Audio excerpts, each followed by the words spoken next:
and welcome to the debate. I'm your host, Maqbool, with you at PTV World. In today's show, we're going to be taking at two important stories. The first is in reference to Pakistan's fight against terrorism and what, of course, is going to be the way forward in this regard. We've seen a number of developments with regards to Afghan territory being used against Pakistan soil, and Pakistan, of course, asking the Afghan Taliban to stop providing safe havens to terrorist organizations that are targeting Pakistan. And in light of this, we've also seen previously last month that there was a terrorist attack within Pakistan, after which an intelligence-based operation was conducted at the terrorist hideouts in Afghanistan, and since then relationships have been strained. But we have now also seen that the Afghan Taliban leader has also urged Pakistan and the TTP to sit together for talks, and this is something that we've seen happen publicly for the first time from a top leader of the Afghan Taliban regime, and previously there have been reports of all of this happening in private. But with regards to whether or not this is something that can actually be happening in terms of a possibility for Pakistan, has been denied by the Foreign Office, saying that there is no chance of talks with the TTP. And then Pakistan, of course, also believes in zero tolerance policy with regards to terrorist organizations and all terrorist organizations. So this is something that we're going to be taking a closer look at in terms of what this means for the Afghan Taliban and, of course, Pakistan's relationship with Afghanistan, and what is going to be the way forward with the TTP and other organizations and counterterrorism measures, particularly Pakistan's repeated assurances with regards to zero tolerance policy for Afghanistan as well, and terrorist hideouts there, and also repeated concerns and demands of making sure that the Afghan Taliban are able to protect their territory being used against Pakistan and, of course, any other territory. So we're going to take a closer look at this in our first segment of the show today. Our next one is going to be taking a look at what is going on in India. And of course, we've been speaking about the pre-elections time in India, where, of course, we've seen, unfortunately, in the previous years as well, there is a lot of hate against minorities, especially Muslims, which is part of the campaigns and is being used by the BJP to, of course, garner more votes and put forward their Hindu supremacist ideology. There is also, of course, concern in terms of a lot of online hate that is being sowed against Muslims, and is also creating a lot of fear and also incidents of violence which are occurring as a result of that.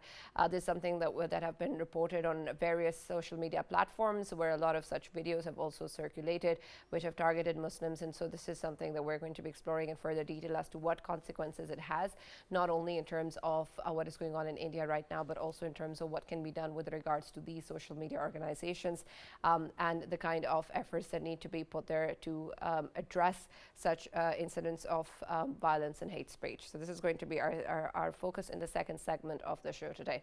For this and more, as always, in the studios, I've been joined by senior analyst Farrukh Pitafi and Raja Faisal.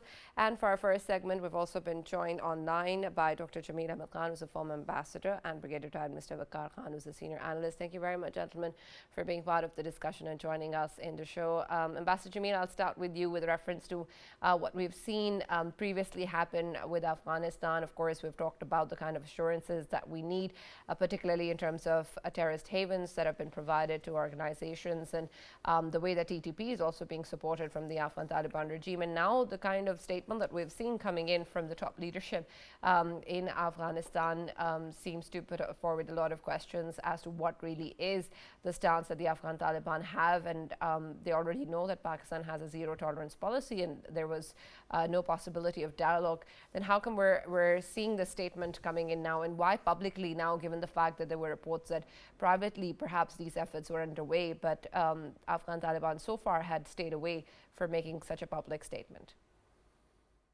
Well, our past experience of getting into a negotiation with terrorist group has really been very bad experience, and that rather complicated the situation. So this time it's not going to be anything better, unless the diplomatic layer is laid on it, and Pakistan comes up with some conditions. And there's 1 point condition and 1 point agenda could be there. That like you and United Nations, once I was serving United Nations, I saw in certain countries, including East Timor, that what were the 1 point agenda? Surrender and face the law. So if they agree to that 1 point agenda, I think at that could be a starting point. But our previous past experience was very bitter experience. In fact, we released about more than 880 Taliban, which was a mistake, which was a glaring mistake, and I've been mentioning it even in the shows conducted by your platform. So that was a very bad experience. We cannot really even think of doing that. Um, while we deal with the Afghan Taliban, we should continue our engagement. We should not really let the Western border to be treated as the border of enemies. In fact, we need a lot of efforts to ensure that the Western border is not really, it doesn't become the volatile border like we already have one with us in the eastern border. So that in order to do that, we need to continuously engage with the Afghan Taliban. Afghan Taliban, I think there were some mistakes which have been committed from time to time from our side. Also, Afghan Taliban, their children, their family, and the kind of facilities they've been drawing from Pakistan, the group of people who have been supporting in their welfare and well-being, the top leadership, as well as the other Afghanis, that has not been tapped properly. Our tribal linkage with Afghanistan has not been tapped properly. We have not really tapped properly the kind of cross-border relationship and tribal norms. We have not been able to do that. I think this time, once a comprehensive approach is drawn, we need to have all these things. But at the same time, we have to be mindful of the fact that 2014, once we had drawn up the national action plan, which had the endorsement of all the political parties, the will of the people, and that national action plan of 20 points, now it's 14 points, which was revised in 2021. So that national action plan was partially implemented, only the operational part of it. But the terrorism, the history has shown the terrorism and counter-terrorism with single-dimensional approach, like only operations our military operation alone could be successful, and it was very successful in our country. People give the example of it, but unless there was a comprehensive approach, like the development of those areas, like the legislation of defunct FATA, like the promises which were made to those people at that time, like the alleviation of poverty in those areas, like eliminating or avoiding the area to become more favorable to the bad people, the terrorist groups, to recruit from those areas. So all those factors probably was not really attended to the way it was supposed to attended to be. Regarding the negotiation, the rate of the government, it's not only this country, it's not our country, it's the international community also which make these observations. We have our image. We have best of the best armed forces with us in terms of their operational capability. So they have proved their mettle previously about conducting operation, succeeding in their operation. Even in 2002, once the foreign fighters were to be, curbed and driven out or arrested, it was done quite well at that time as well, and subsequently all the operations which were conducted. But as I said, that comprehensive approach, which could have been better border control, which could have been a diplomatic pressure, which could have been sharing of intelligence. If five countries could have five eyes and share all the intelligence, why can't we have intelligence sharing with our neighboring countries and friends like China, even Iran? And Russia, Central Asian countries, we could do that. We probably have lagged in that also. We have to really we did it partially, but we have to make it a little more robust in doing that. Now, once the National Action Plan was revised in 2021, the same very point which we could not address the seminaries, their registration, and still there are complaints, and even UN monitoring cell from time to time have been indicating, besides other things, that these seminaries, some of them, not all, they've been, used for the radicalization. And radicalization in the point number 9, it was clearly addressed. It was not attended to properly. And then Again, the point number 10 of the revised National Action Plan has not been attended to, which is the Balochistan Reconciliation Program, not done properly. It has partially been done because we can't open all the fronts. We can't really let all the fault lines, blow up at one time. We have to really address some of the problems locally, some of the problem within the country, the other problems which has its international connotation. We need to have that kind of approach. It's a very simple thing.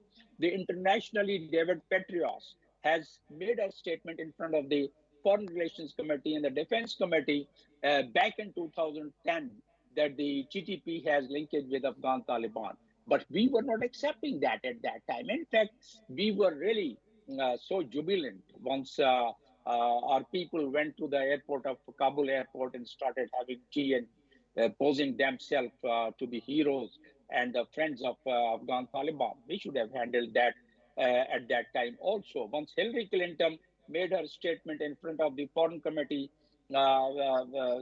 Affairs Committee in the House of Commons, she also said that we won the war against terrorism. We used Pakistan quite well, and we did not rehabilitate them. We just shook our head in hand and we came back. We should have done some international outreach at that time also. We should have capitalized David Petraeus' report, David Petraeus' statement, Hillary Clinton report, and so many other reports of the monitoring team by itself, United Nations report, reports by some of the think tanks outside. In fact, we keep saying whatever we say, bottom line, what is to be done? We have to identify all those. We have to do the introspection. We have to evaluate our condition and situation. We have to jot down the points, how it went to this stage. This country, such a peaceful country before 79. What happened to this country? What are those factors, external and internal? List it down.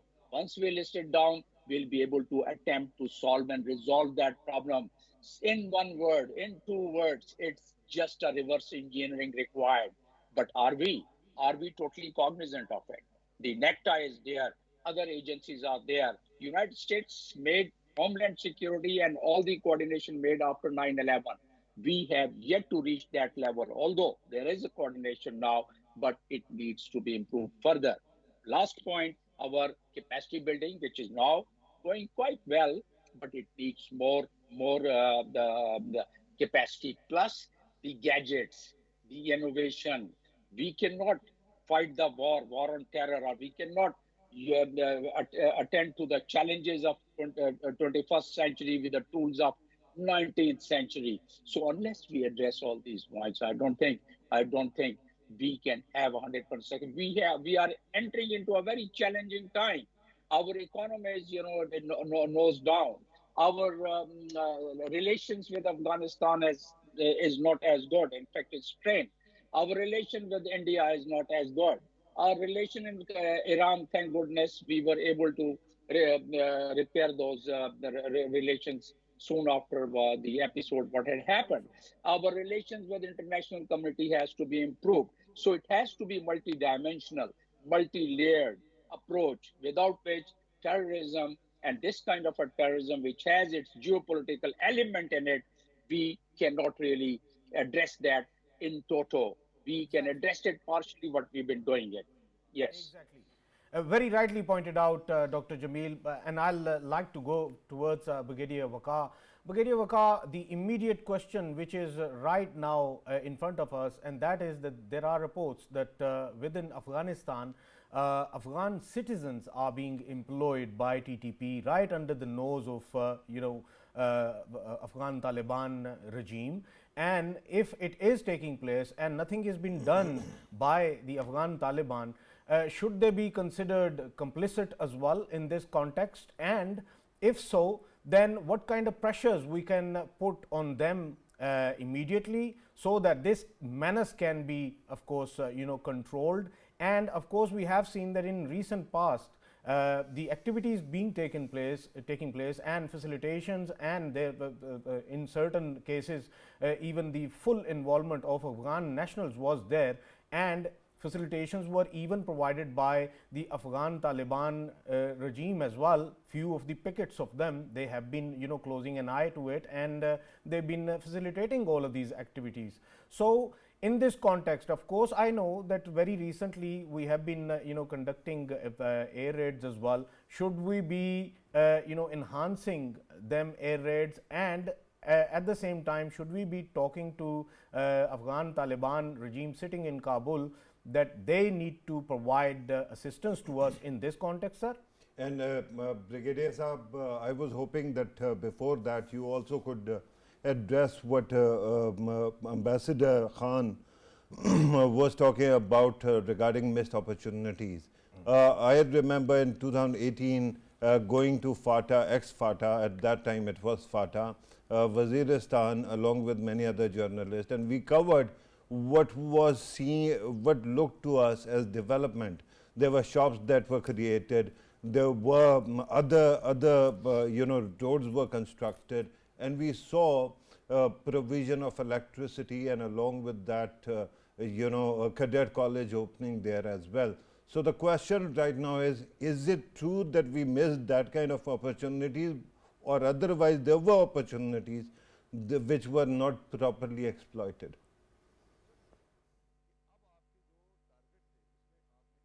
You'll have to unmute the mic, sir. Brigadier Waqar, if you can unmute, sir.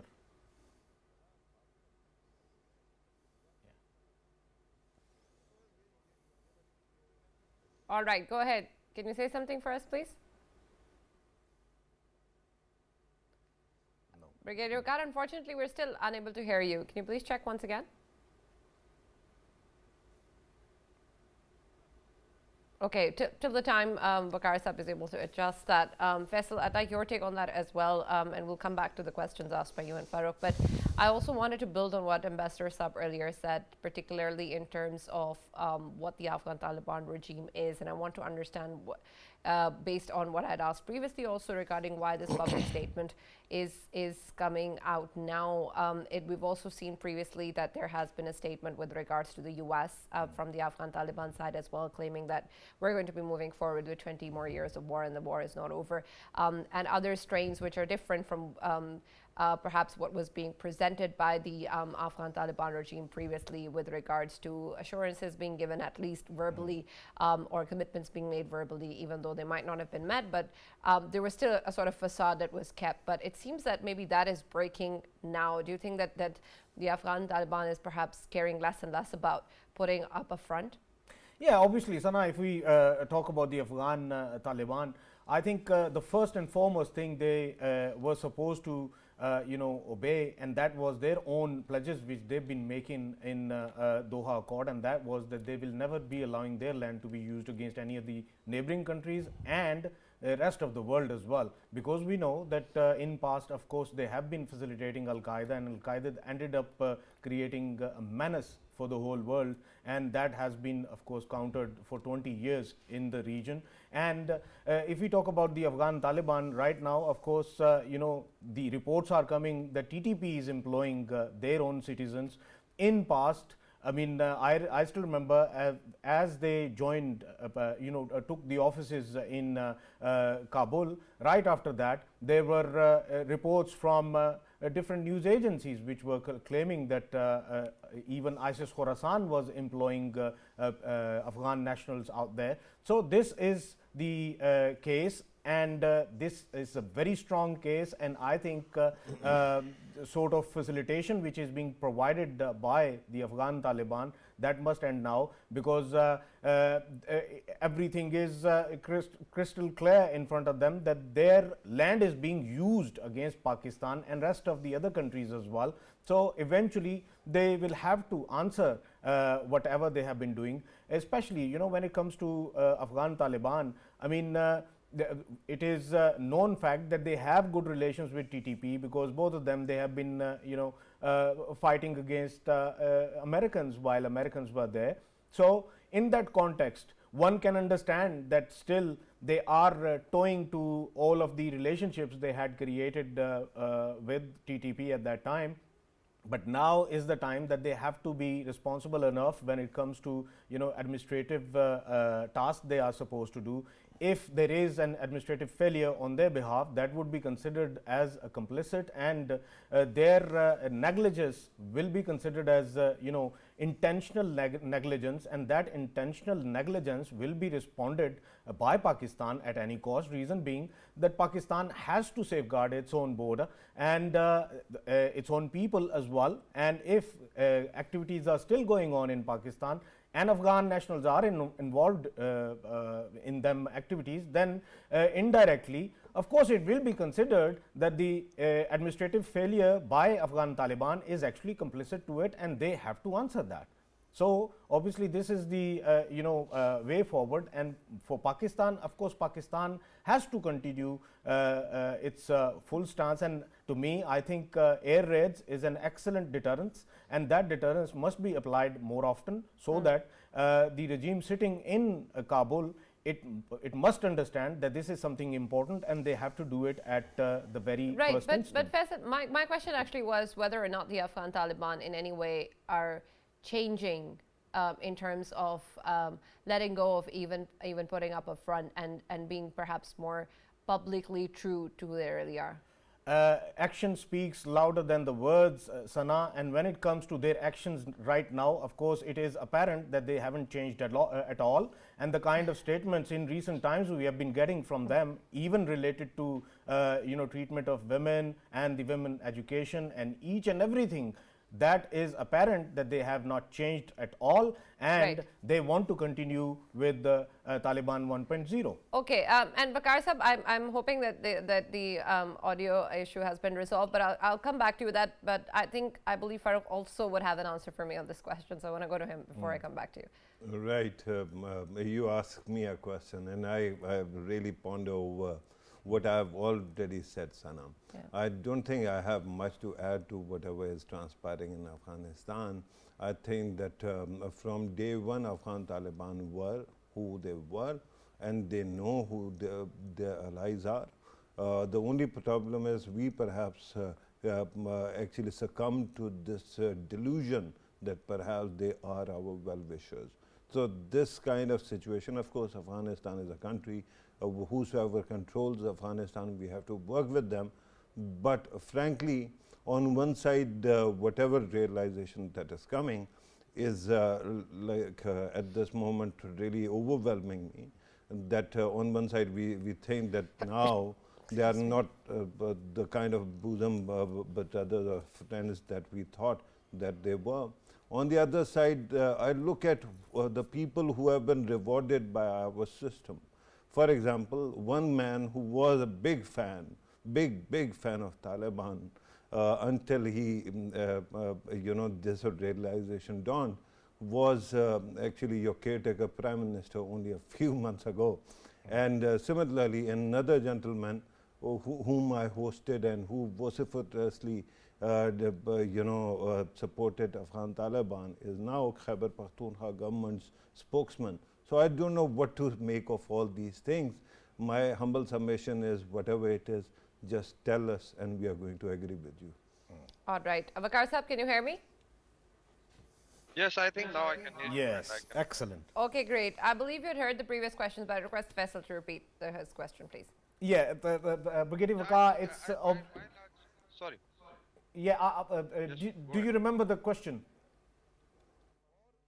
Yeah, I got the question in relation to basically what they were doing, and TTP was now collaborating with locals and then recruiting them. And then there was, I think, supplementary question by Tafi Saab regarding whether can be a normalization process possible or not. Yeah. Excellent, sir. Go ahead. Yeah, regarding what happened in 2018, I thought that at that time we were actually rehabilitating the areas.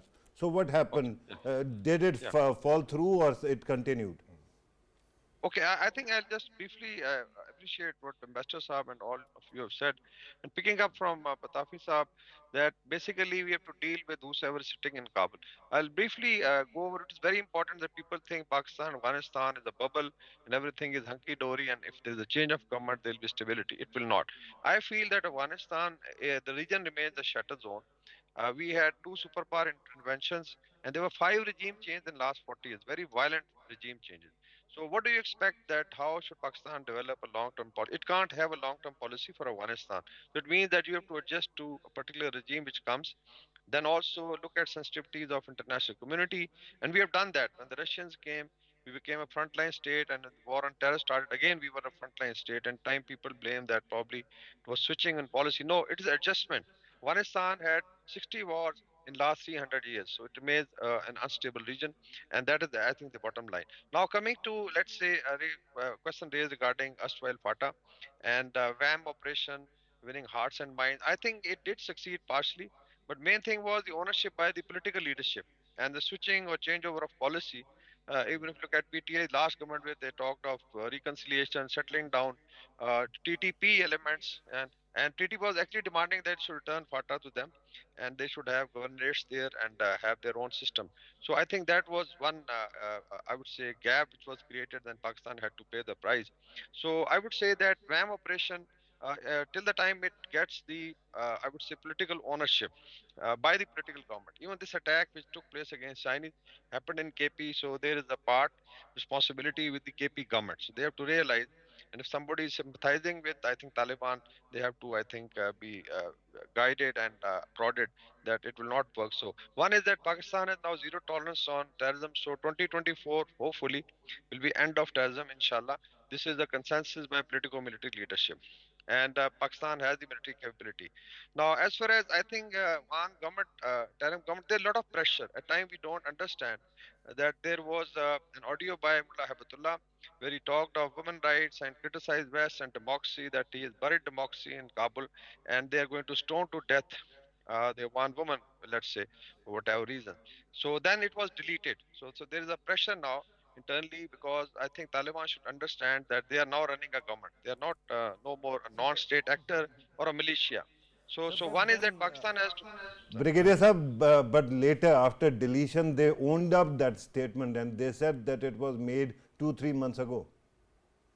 Yeah, I understand. So this was a policy statement. I'm not saying that they have denied, but there was a lot of international pressure, and it means that as far as their mindset is concerned, it will, I think, remain the same. Now there is basically Pakistan has 4 to 5 major leverages.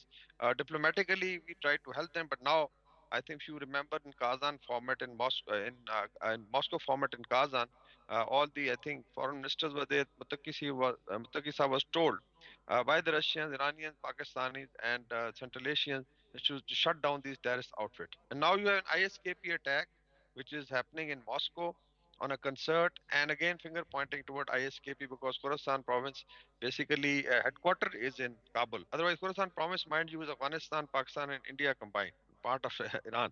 That's the overall map they want to change. So it means that there's going to be, and now the attack on Chinese interests and Chinese engineers, again links to TTP. An investigation would reveal, I think, a lot of things, how it was traveling from, let's say, Afghanistan via Chaman to Drazinda and finally landing up here. So it means that Afghanistan is again becoming a hub of international terrorism. There's going to be regional pressure. So all told, then of course is leverage for Afghan transit trade. Then you have a military instrument which was already displayed. Pakistan has the capability, and it was shown to everyone. For India, it was swift retort.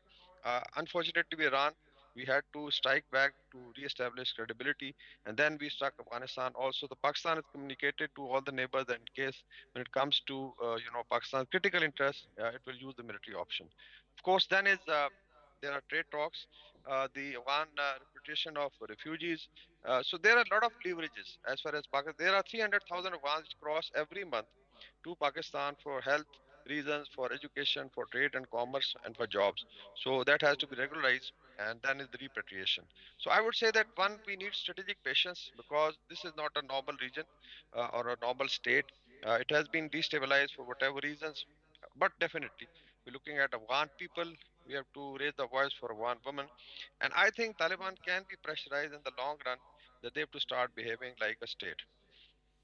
Right. Right. Dr. Jamil, and I want to build on that, given the fact that Pakistan, of course, has put forward its own demands with regards to these assurances. And I want to understand what other pressures can be put forward to making sure that these assurances are actually met, including from forces outside of Pakistan. If Afghanistan truly is moving towards the path of becoming another international hub for terrorism, then will there be stakes involved by other countries such as the US, and will they be actively engaging once again? And when we talk about involving other countries, can we say that even Qatar should be involved as well, because Doha is the place that their accord took place? Again, Ambassador Saab, we all are going to build on that. Allow me to also add to this, given that Brigadier Waqar particularly spoke about something that has happened. And there's a very clear link that TTP attacks, and it attacks Chinese engineers. Then we also see that ISIS or ISKP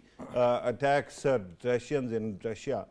So recently there was a development that ETIM and IMU actually reorganized and merged to form TIP, Turkestan Islamic Party. And it seems that it is also based in Afghanistan. Is there a possibility that both TTP and ISKP are actually working as enforcement wing of the TIP as well, and that's why both Russia and China are also under attack?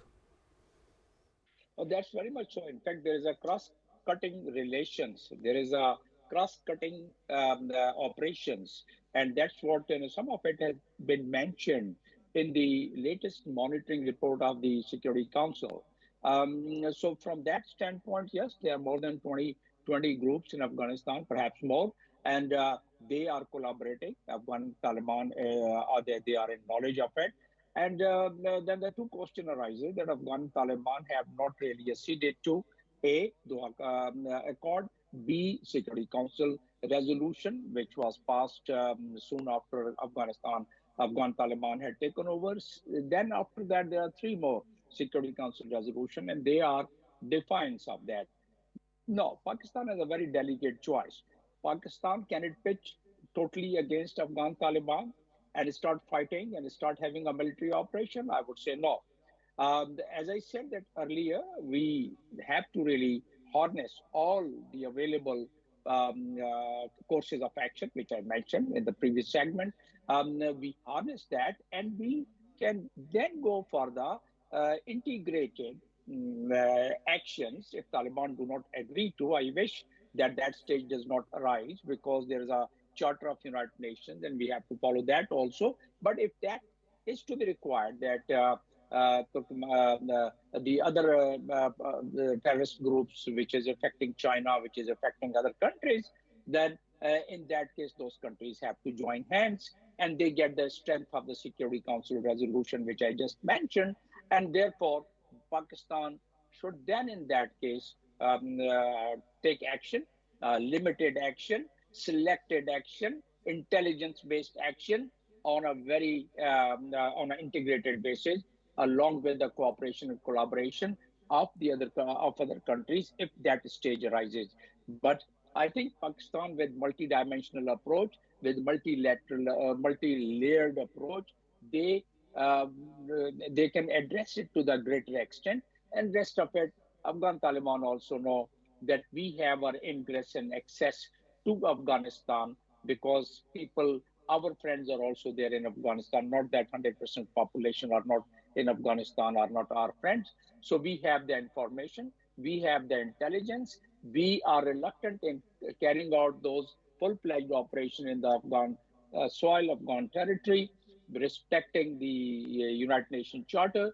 But if that comes to that stage, perhaps a Security Council resolution could be moved again by those countries who are affected. Because if this menace, as the monitoring team of the Security Council mentions, that that is a threat to the not only to the region but the entire world, the way it is growing, the menace of the terrorism. Then the Yeah. final question arises to anybody's mind like myself, that are they 100% capable of addressing the menace of regrouping of terrorist organization in their under their nose? Partially yes, but partially no. Because, and then secondly, the kind of comradeship which Taliban had developed during the war against Soviet and then against the Americans, the kind of comradeship, they are cousins. They have really fought war Right. So, Dr. together. Jamil, you think it's a problem of capacity or will? Both, both. Capacity is one problem, but will is a bigger problem.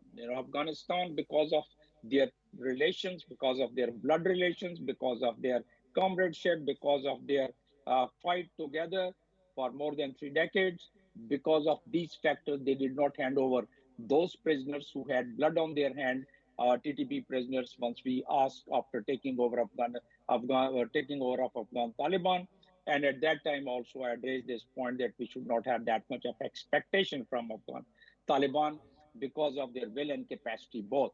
So, therefore, we should not really remain complacent about Right. these facts. Yes. Yeah, Brigadier Waqar, very quickly.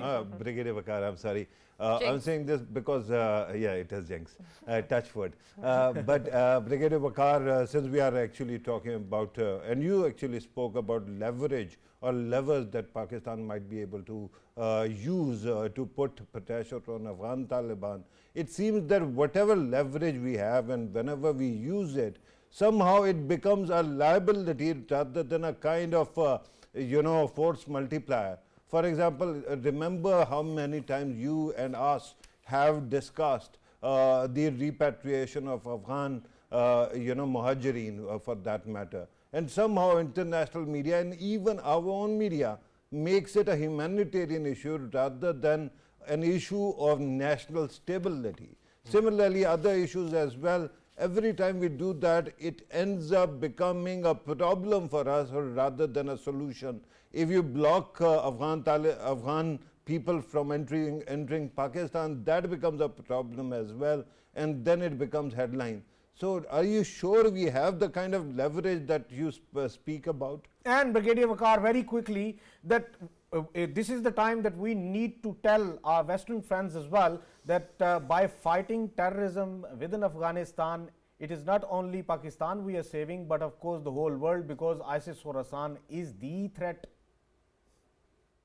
Yeah, I think on the issue of repatriation of illegal Afghans, it's a huge leverage, and if you have will, and I think will has been displayed by even interim government and now the current government, and second phase has started.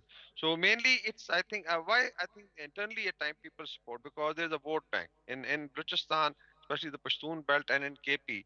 And people have ID cards and all that, so a lot of vote goes into, and then these people are used, for pressure tactics, for jalsas and all that. One party has been doing it. So there is an internal, I would say, interest, a vital vested interest. So that has to be overcome because now the reports that I am getting from KP, people are actually happy. Businessmen, transporters, real estate owners, that their pressure is reduced because of the repatriation of 400,000 plus. Then, of course, is the border smuggling and the mafias because people make a lot of money because of this, let's say, the space created because of instability. So there is a crackdown now, and repatriation is going as per I think international laws. We have to remind international community that 600,000 was supposed to be repatriated after exit of US from Afghanistan in US and Europe. How many have been formally done? I think a couple of thousand. So they all were abandoned and given to Pakistan. So I think this is very important to fight our case. Yeah. Absolutely. Thank you very much, Waqar Sahab, for joining us, and thank you, Ambassador Jamil, for joining us, being part of the discussion. We're now going to be moving on to our next topic, which takes a look at what is going on with reference to, of course, the kind of crackdown that we've seen against minorities, and particularly in a pre-election time, but specifically in terms of the use of technology and social media, and how exactly such hate speech is triggering violent incidents. Faisal, I'll take your perspective first with reference to these incidents. We've seen them many times before in India as well. We've seen them particularly more on the rise before the elections, just as we're seeing now. But despite that, we haven't really seen any sort of active involvement of social media platforms to stop this from happening. Yeah, this is very sad to obviously look at that the social media providers, they have to think about it, because India is a country where of course 20% of the population is Muslim and is the largest minority of course, they have in India, but they are, of course, marginalized in today's India. There are rules that are specifically coming only for Indian Muslims, and when it comes to political involvement or participation, it is almost equal to nothing. And right now in today's India, what we see is that the acts of terrorism, social terrorism within India, they are increasing day by day by RSS. And of course, BJP keeps a blind eye on that, and it never says anything about it and never does any activity against RSS to stop them. Right. And RSS keeps on, torching mosques, torching business activities of the Muslims. So these are the of course, aspects to look after. And when we, of course, talk about today's Muslims, they are facing, and even on social media, they have been, constantly smeared. A campaign was running against them, and nobody is stopping that. And I think not only the secular Indian voices, they have to highlight it more and more, but throughout the world, all of the organizations, they have to highlight it more and more as well. Right, absolutely. Farrukh, there is also, of course, a chain of events that occurs after any particular hate speech or incident on social media. And then, of course, it triggers violent incidents on the streets. And then, unfortunately, it's the victims themselves who are blamed and who are punished. And a lot of state apparatus is also involved, and including, of course, these social media platforms as well. Who all are accomplices in this entire cycle, and what can be done about it? And secondly, when we talk about social media, we in any other respect as well, we also talk about how complicated or nuanced it is in terms of controlling social media. But is hate speech really that difficult to control? Right, Sana, thank you very much for this question. I was dying and waiting to actually talk about what is going on in India. Remember, this whole thing actually boils down to Hindutva versus minorities, right? And this debate actually essentially helps and benefits BJP, because then Hindu vote consolidation takes place, even on the back of victimhood of the minorities.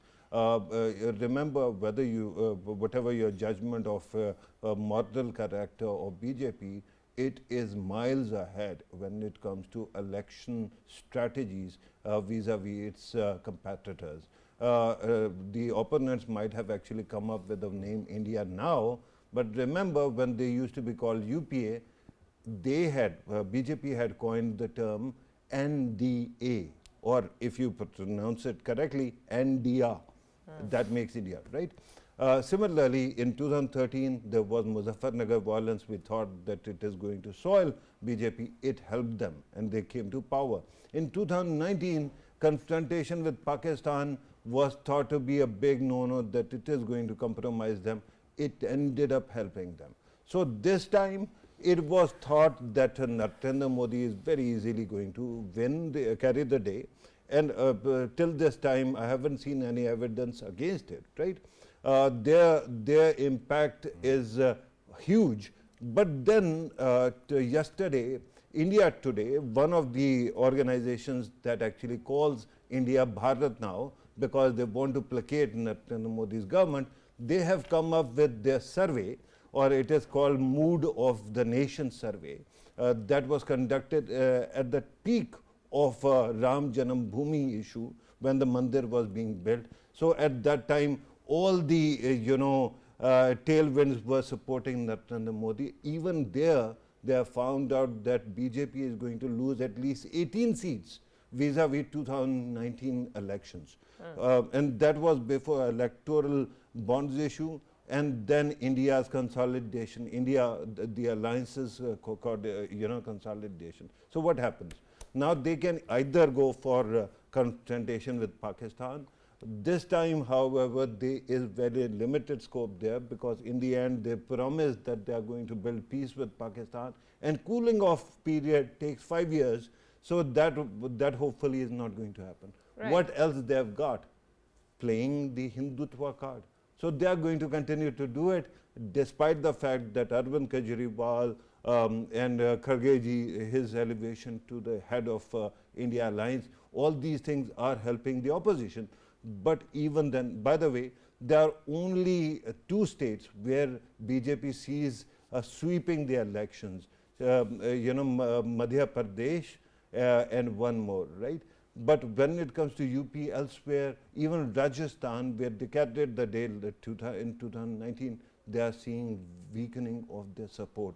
So this means they are going to play this card very soon.